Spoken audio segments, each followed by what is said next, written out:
Muy buenos amigos y amigas, bienvenidos a otro vídeo de este canal fantástico que tengo con mi perro, de viajes y historia y cosas de perros también. Nos encontramos en Madrid y detrás mío está el Palacio Real de Madrid, uno de los palacios reales más bonitos que tenemos en Europa y de hecho uno de los mejores conservados y además mucho más grande que el Palacio de Versalles. Pues estamos aquí porque queremos hablar sobre el rey Carlos III, una figura súper importante en lo que fue el despotismo ilustrado, pero también es al que se le llama el mejor alcalde de Madrid. Y en este vídeo os queremos contar en este sitio por qué se le llamaba el mejor alcalde de Madrid y qué fue lo que hizo este rey y la importancia de su reinado. Ahora va el vídeo.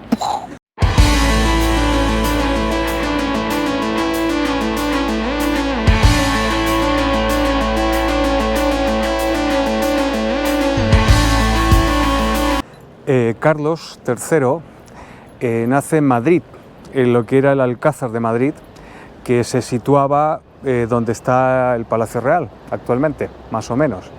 Y nace un 20 de enero de 1716 y fue el tercer hijo de Felipe V, que fue el primer Borbón en reinar en España. Y no solamente eso, sino que fue del segundo matrimonio de Felipe V con Isabel de Farnesio.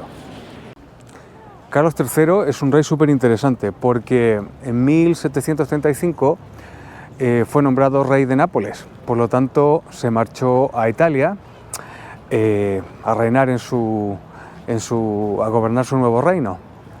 Y estuvo allí hasta que heredó la corona de España, y heredó la corona de España porque su hermanastro, Fernando VI, no tuvo descendencia, por lo tanto en ese momento heredó la corona española y abdicó la corona de Nápoles en favor de su hijo. Es importante destacar que Carlos III fue muy querido en Nápoles, en lo que era el reino de Nápoles, tanto él como su mujer Amalia de Sajonia, que de hecho se casaron, la boda se celebró en Nápoles. Hay que recordar también que cuando Carlos III accede a la corona española, pues él ya tenía experiencia como gobernante, porque llevaba ya tiempo reinando en Nápoles. En Nápoles llevó a cabo una serie de reformas también, reformas muy interesantes sobre todo lo que era la urbanística de la ciudad. A él se le deben innumerables obras urbanísticas en Nápoles, como el Teatro San Carlos, que fue una obra de él. Y podemos decir de este rey que fue un rey muy discreto, muy austero, muy fiel y siempre preocupado por el bienestar de su pueblo, que es lo que es la máxima del despotismo ilustrado: todo para el pueblo, pero sin el pueblo. Fue el primer monarca que habitó en este palacio, en el Palacio Real de Madrid. Su objetivo era racionalizar el Estado. Bajo su reinado se implementaron una serie de reformas ilustradas de carácter administrativo, judicial, eclesiástico. Se expulsó a los jesuitas de España y de todos los territorios, porque una de las grandes tareas o una de las grandes cosas que quería hacer Carlos III, de llevar a cabo Carlos III, era también un saneamiento de todo lo que era la hacienda. Por eso que también llevó una reforma muy importante lo que fue las Fuerzas Armadas, porque el objetivo era tener un Estado con profesionales. Carlos III también realizó innumerables obras urbanísticas, es por ello que se le llama el mejor alcalde de Madrid. Entre ellos era el pavimentado, el alumbrado público, grandes paseos, grandes avenidas. De hecho, a él se le debe también todo lo que es el Paseo del Prado. Él tenía esa idea de que una corte ilustrada tenía que ser un sitio agradable, un sitio que representara expresamente, la ciudad tenía que representar expresamente lo que era una corte ilustrada. El rey Carlos III también fomentó lo que fue la repoblación de las zonas despobladas del sur de España, sobre todo lo que es la zona de Sierra Morena en Andalucía, con colonos, digamos, que venían del norte de Europa, sobre todo que eran alemanes y flamencos católicos. La Puerta de Alcalá, la Casa de Correos, el Oratorio del Caballero de Gracia son una de las tantas obras que se realizaron bajo su reinado, y que por eso que Carlos III al final ha recibido este apellido de o esta denominación como el mejor alcalde de Madrid. Es cierto que las mejoras urbanísticas, perdón, estoy con mi perro, ahí está mi perro, perdón, bueno, está claro que las mejoras urbanísticas que llevó a cabo Carlos III fueron muy importantes sobre todo para lo que era el saneamiento, lo que era la higiene de la ciudad. Hasta entonces, antes de las Cortes Ilustradas, por decirlo así, pues todos los desechos orgánicos, por decirlo de alguna manera, de las casas, se tiraban por las ventanas, ¿no?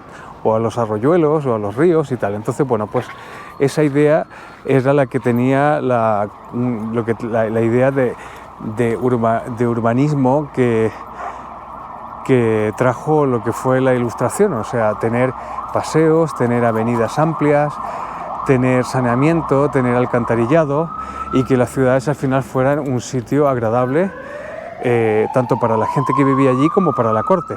Es por esto que más adelante lo que era el Real Sitio de Aranjuez, cuando primero estaba el Real Sitio de Aranjuez, lo que era el palacio, pero luego se estableció lo que fue la ciudad de Aranjuez y que fue un poco diseñar una ciudad ilustrada, una ciudad que fuese acorde con el Palacio Real que estaba al lado de ellas. Y esta se la debemos a Fernando VI, que fue el gran planificador y el ideario, el que ideó todo lo que fue Aranjuez como ciudad. Carlos III se rodeó de ministros excepcionales, ministros ilustrados, como Aranda, como Floridablanca, como Campomanes y como Jovellanos. Carlos III también llevó a cabo medidas súper interesantes, como por ejemplo fue la creación del Banco San Carlos, que fue el primer banco nacional del reino. También fomentó lo que era la libertad de comercio, en lo que era la España de ultramar, por decirlo así. Recuperó Menorca y fue un rey, como lo comenté hace un momento, un rey muy austero, un hombre realmente de Estado. Por eso que se le llama también el rey político.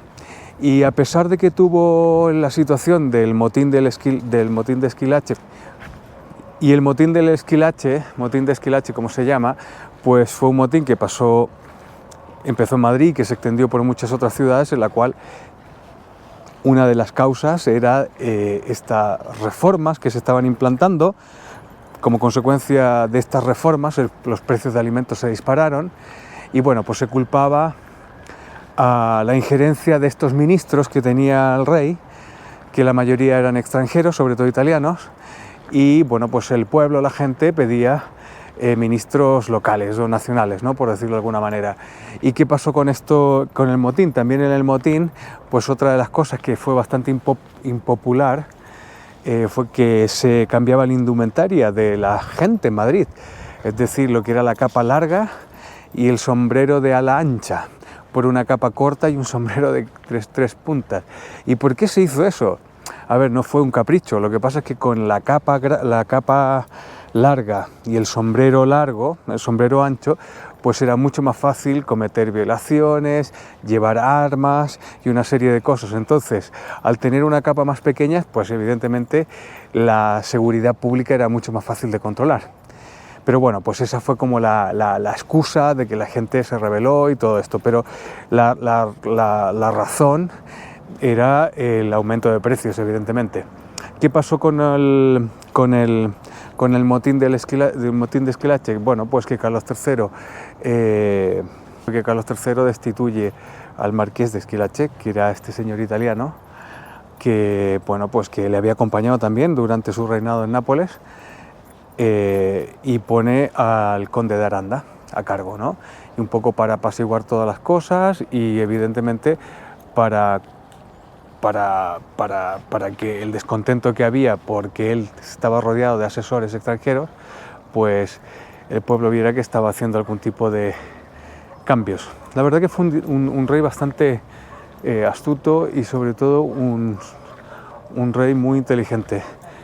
La expulsión de los jesuitas se lleva a cabo en 1767 de todos los territorios y esto se debe a que Bueno, pues en una de las investigaciones sobre lo que fue el motín del Esquilache, pues se decía que los jesuitas habían instigado, ¿no?, o estaban detrás de todo esto. Hay una cosa que es cierta: los jesuitas en aquella época tenían grandes riquezas y muchísimo poder, tanto en lo que era la América, lo que era la España, lo que era la América hispana, perdón, y en España también. Por lo tanto, ¿qué pasó? Que, bueno, pues con esta expulsión todas las posesiones, todas las riquezas de los jesuitas fueron confiscadas y se destinaron a hospicios y hospitales, al bienestar del pueblo, por decirlo de alguna manera, ¿no? Por lo tanto, fue una medida bastante interesante y de aquella manera, pues, Carlos III lo que hizo fue controlar más a la Iglesia. No hay que olvidar que la Iglesia tenía un poder inmenso y, bueno, pues al final del día, tanto poder con tantas riquezas un poco riñe lo que es el poder real, que estaba encarnado por el monarca. Por lo tanto, podemos decir que una de las consecuencias de lo que fue la expulsión de los jesuitas de los territorios fue el mayor control que tuvo Carlos III sobre la Iglesia Católica en España. Carlos III muere en 1788 y muere aquí en Madrid, en la misma ciudad en la misma villa que lo había visto nacer. Y con eso acaba un periodo de bastante estabilidad y un periodo bastante bueno en lo que fue la historia de España, con un rey bastante prudente, discreto y, sobre todo, inteligente. Bueno, amigos, como veis, ya está cayendo el sol, por lo tanto acabamos este vídeo, que he venido hoy con mi perro Iker, por eso que me veis un poco moviéndome por todos los sitios. Y nada, espero que os haya gustado este vídeo y ya sabéis, si os gusta este contenido de este canal, dadle un like y suscribiros. Será hasta otra oportunidad. Adiós.